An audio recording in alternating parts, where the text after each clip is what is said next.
अस्सलाम वालेकुम। निगरान वजीर आला पंजाब का इंतखाब हो चुका है। इमरान खान साहब ने ऐलान कर दिया कि अब वो सड़कों पर आ जाएंगे। फवाद चौधरी साहब का भी इस हवाले से वीडियो सामने आ चुका है। इलेक्शन कमीशन के अंदर आज किस तरह से सारी गेम डाली गई और सिकंदर सुल्तान राजा ने क्यों ये सब किया, निगरान वजीर आला बनवाने में किसका ज्यादा किरदार है, आसिफ जरदारी साहब को इससे क्या फायदा मिलेगा और नून लीग के अंदर से भी कुछ आवाजें उठ रही हैं। ये आवाजें कौन लोग उठा रहे हैं, नून लीग को इससे क्या नुकसान होने वाला है, ये सारी डिटेल जो है आज मैं आपके सामने रखूंगा। सबसे पहले मैं आपको बता दूं, आज जब इजलास शुरू हुआ इलेक्शन कमीशन के अंदर सिकंदर सुल्तान राजा की सरबराही में, जिसमें जो है सेक्रेटरी लॉ कमीशन भी मौजूद थे, सेक्रेटरी इलेक्शन कमीशन भी मौजूद थे और सेक्रेटरी इलेक्शन कमीशन ने ब्रीफिंग देनी थी उन 4 नामों पर जो कि दो पार्टियों ने भेजे थे।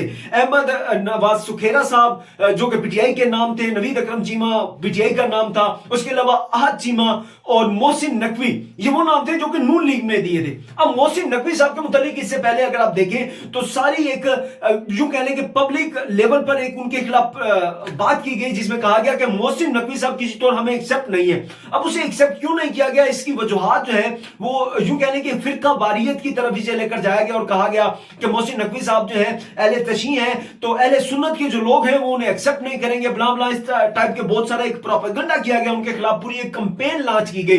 लेकिन इन द एंड क्या हुआ कि मोहसिन नकवी साहब ही निगरान वजीर आला पंजाब जो है वो मुंतखब हो गए। अब मोहसिन नकवी साहब चॉइस किसकी थे, ये बेसिकली चॉइस थी आसिफ अली जरदारी साहब की। इनके आसिफ अली जरदारी साहब के साथ बहुत ही करीबी ताल्लुकात हैं और कुछ लोग तो ये भी कहते हैं कि ये फ्रंट मैन है आसिफ अली जरदारी साहब के। अब इसमें कितनी हकीकत है और कितना झूठ है इसके मुताबिक तो मैं कुछ नहीं कह सकता, लेकिन जो मार्केट में बातें की जा रही हैं, जो पब्लिक बातें कर रही है, वो मैं आपके सामने बिल्कुल रख रहा हूं। और उनके इस हवाले से एक नैब में एक उनका जो है वो सामने आया कि उन्होंने बिली बार्गेन किया। बिली बार्गेन आप भी समझते हैं कि उन्होंने करप्शन की। अब करप्शन में इन द एंड क्या होता है, बिली बार्गेन का मतलब ये होता है कि आपने अगर भाईजान 100 रुपए की करप्शन की है तो आप 30 रुपए नैब को देते हैं और नैब को कहते हैं ये 30 रुपए आप रखो और 70 रुपया जो है हमें छोड़ दो और हमें छेड़ो ना। अब वो बिली बार्गेन जो है मोहसिन नकवी साहब भी कर चुके हैं। वो किस मामले पे की है, कितनी पैसों की है, इसकी तहकीकात होंगी तो फिर सामने आएंगी। लेकिन फाइनली 7/29 पे शुरू होने वाले इजलास में सेक्रेटरी इलेक्शन कमीशन ने वहां पे ब्रीफिंग देनी थी तमाम लोगों को, 4 लोगों की, और वो इजलास खत्म हो जाता है 8:52 पर, यानी 1 घंटा 24 मिनट में वो 4 लोगों की प्रोफाइल डिटेल से बता भी लेते हैं। अब ये तो इलेक्शन कमीशन के एक मुंतखब करने के जो तरीकाकार है, जो उनकी अपनी बातें हैं, उन पर कई सवालिया निशान जो है वो खड़े हो रहे हैं कि भाई आपने 1 घंटा और 22 मिनट में, 23 या 24 मिनट में किस तरह 4 लोगों की प्रोफाइल जो है वो डिटेल से देख भी ली और देख लिया वो अपने शोबों में कितने माहिर थे, क्या क्या कारनामे उन्होंने सरंजाम दिए। सेक्रेटरी इलेक्शन कमीशन जो थे उन्होंने पूरी ब्रीफिंग भी दे दी इन 4 नामों पर। उसके बाद जो है 2 नामों पर गौर किया गया जो कि सामने आए, नवीद अकरम चीमा जो कि पीटीआई ने नाम दिया था और उसके अलावा मोहसिन नकवी साहब जिनका नाम दिया था मुस्लिम लीग नून ने। तो इन द एंड जो है वो मशावरत भी कर ली गई। 1 घंटा 24 सेकंड में ये सारी कार्रवाई डाली गई और मशावरत करने के बाद जो नाम सामने आया वो मोहसिन नकवी साहब का था। मोहसिन नकवी साहब वही हैं जिन पर पीटीआई को शदीद किस्म का एतराज है और जैसे ही ये नाम सामने आया पीटीआई की जानिब से एतराजात दोबारा से शुरू हो गए। फवाद चौधरी साहब ने इस हवाले से एक वीडियो बयान जो है वो जारी किया है जिसमें उन्होंने कहा है कि हम मोहसिन नकवी साहब को वजीर आला, निगरान वजीर आला के तौर पर मुस्तरद करते हैं और हम उनके खिलाफ जो है वो एहतजाज करेंगे, सड़कों पर आएंगे। उनका ये अगर आप उनका वीडियो बयान देखें तो उसमें वो वाजिब तौर पर कहते हैं कि हम इलेक्शन कमीशन से यही तवक्का ही कर रहे थे। इलेक्शन कमीशन जो है वो इसी तरह का ही काम करता है और इलेक्शन कमीशन इस वक्त जो है एक पार्टी बनकर जो है वो काम कर रहा है। इलेक्शन कमीशन एक आजाद अदारे के तौर पर काम नहीं कर रहा फवाद चौधरी साहब के मुताबिक। और उनका कहना था कि अवाम का जो एतमाद है, अवाम का जो यकीन है अदारों पर, वो सिर्फ इस वजह से खत्म हो रहा है कि एक यक जानिब जो है वो फैसले किए जाते हैं, एक जमात के हक में जो है वो फैसले किए जा रहे हैं और इलेक्शन कमीशन जो है इस वक्त एक पार्टी का किरदार जो है वो अदा कर रहा है बेसिकली।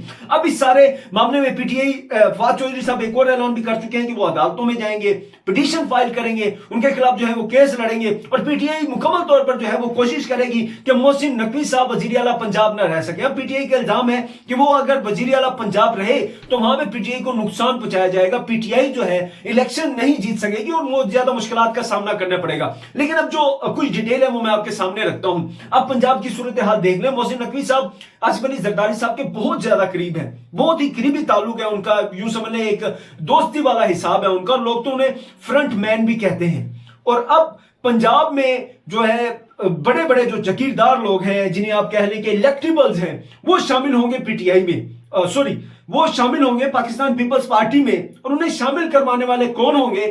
نگران وزیر اعلیٰ پنجاب محسن نقوی صاحب۔ محسن نقوی صاحب کو یہ پلان کر کے جو ہے وہ بیسیکلی لایا گیا پنجاب کے اندر۔ اس کے علاوہ جو پی ٹی آئی الزامات لگا رہی ہے ان میں ایک یہ بھی واضح الزام ہے کہ محسن نقوی صاحب کے تھرو جو ہے وہ ساری ایک الیکشن میں دھاندلی کی جائے گی اور الیکشن کو جو ہے وہ ریگڈ کیا جائے گا اور مسلم لیگ نون کو وہاں پر کوشش کی جائے گی کہ کامیاب کروایا جائے، اور پنجاب میں جو گورنمنٹ ہے وہ مسلم لیگ نون کی لائی جائے، پنجاب کے اندر جو وزارت اعلیٰ ہے وہ مسلم لیگ نون کے پاس ہو۔ اس کے علاوہ چند ایم این ایز خاص طور پر جنوبی پنجاب کے ایریا کو ٹارگٹ کیا جائے گا کہ وہاں کے جو الیکٹیبلز ہیں انہیں شامل کروایا جائے پیپلز پارٹی میں۔ اب پیپلز پارٹی اس سارے معاملے میں جو ہے وہ بڑا سٹرونگ کھیل رہی ہے، یوں آپ کہہ لیں کہ ایک زرداری سب پہ بھاری، وہ جو بات کرتے ہیں نا اس پر وہ زرداری صاحب مکمل عمل درآمد کر رہے ہیں۔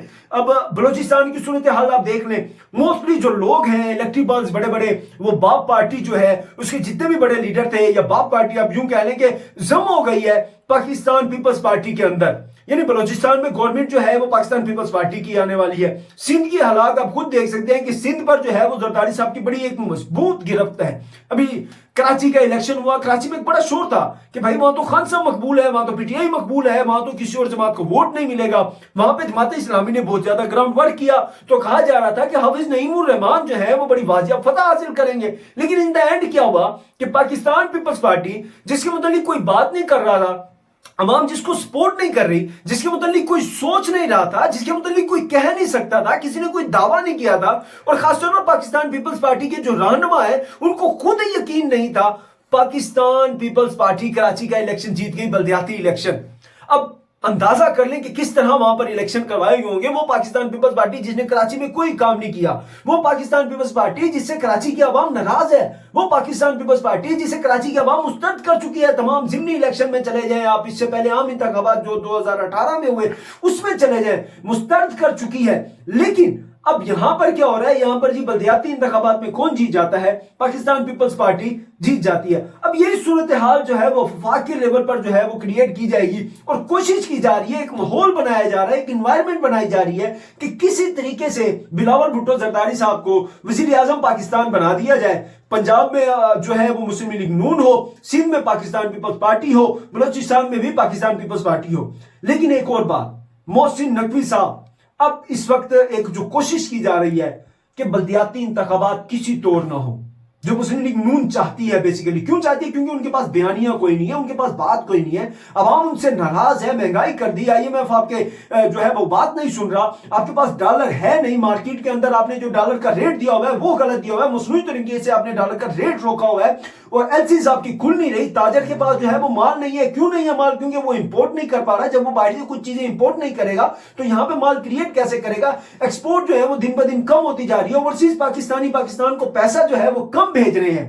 اب اس ساری صورتحال میں نون لیگ کسی طور نہیں چاہتی کہ الیکشن میں وہ جائے، اس لیے نون لیگ نے سپورٹ کیا ہے محسن نقوی کو، اور ذرائع کے مطابق یہ کہا جا رہا ہے کہ وہ اپنی جو حکومت ہے، جو ان کا ایک آپ کہہ لیں کہ نگران سیٹ اپ ہوگا، ممکن ہے اس کو جو ہے مزید تول دی جائے۔ یہ سیٹ اپ جو ہے یہ بہت دیر تک چلے، یعنی کہ 6 مہینے یا 1 سال تک اس سیٹ اپ کو جو ہے وہ تول دی جائے، اور اس کے بعد جو ہے وہ پھر انتخابات کروائے جائیں، اور اس وقت تک جو ہے وہ مسلم لیگ نون جو ہے عوام میں اپنی ایک سچویشن، اپنی جو ایک صورتحال ہے، اپنا جو ایک امیج ہے وہ تھوڑا بہتر کر لے تاکہ وہ مقابلہ کر سکے پی ٹی آئی کا، اور ایک گراؤنڈ جو ہے وہ تیار کیا جا رہا ہے۔ اور دوسری جانب یہ بھی کہا جا رہا ہے کہ جو نواز شریف صاحب نے پاکستان آنا ہے، انہوں نے بھی لینڈ کرنا ہے جی لاہور میں، تو وہاں پہ اگر اپنا بندہ بیٹھا ہوگا تو وہ کیوں ڈسٹرب کرے گا میاں صاحب کو؟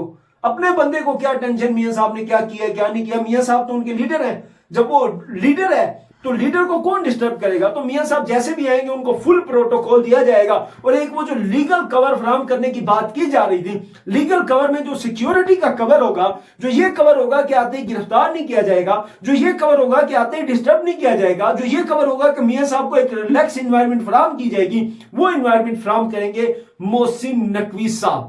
اب بقایا اندازہ جو ہے حالات کا آپ خود لگا سکتے ہیں۔ آپ سے ملاقات ہوگی اگلی ویڈیو